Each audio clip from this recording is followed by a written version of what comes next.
Hi hello guys, അങ്ങനെ കുറേ നാൾക്ക് ശേഷം ദേ വീണ്ടും ഒരു കല്യാണം. പക്ഷെ മറ്റു കല്യാണം പോലെയല്ല, ഇത് കുറച്ച് സ്പെഷ്യൽ. അതെന്താ ഇത്ര സ്പെഷ്യൽ എന്ന് ചോദിച്ചു കഴിഞ്ഞാൽ, ഇതൊരു ഇന്ത്യൻ നേപ്പാൾ പ്രണയകഥ സക്സസ് ആയതിന്റെ ഒരു കല്യാണമാണ്. നമ്മുടെ ചെറുക്കൻ വന്നിട്ട് മലയാളി, പെണ്ണ് വന്നിട്ട് നേപ്പാളിയാ. അപ്പൊ ഇത് കുറച്ച് സ്പെഷ്യൽ ആവേണ്ടതല്ലേ? ഗുരുവായൂർ നടയിൽ വെച്ച് കല്യാണം കഴിക്കുന്നതായി സ്വപ്നം കണ്ടിട്ടുണ്ടോ? ഈശ്വര, ഇതുവരെ പറഞ്ഞതാ.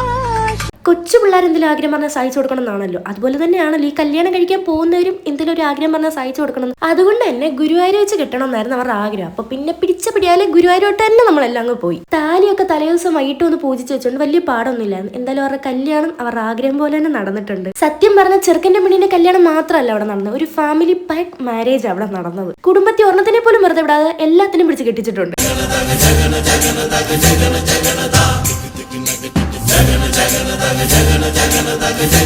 അങ്ങനെ താലികെട്ടൊക്കെ കഴിഞ്ഞ് ചെറുക്കനും പെണ്ണിനെ ക്യാമറമാന്മാരെ ഏറ്റെടുത്തോണ്ട് ഞങ്ങൾ കുറച്ചേരം ഗുരുവായൂർ അങ്ങോട്ടും ഇങ്ങോട്ടും തെണ്ടി നടന്ന് പിന്നെ കുറെ കഴിഞ്ഞപ്പോൾ ഫുഡ് കഴിക്കാൻ വേണ്ടി കയറി. അങ്ങനെ ഗുരുവായൂർ വന്ന് കല്യാണ സദ്യയും കഴിച്ച് എന്തായാലും സമാധാനമായി.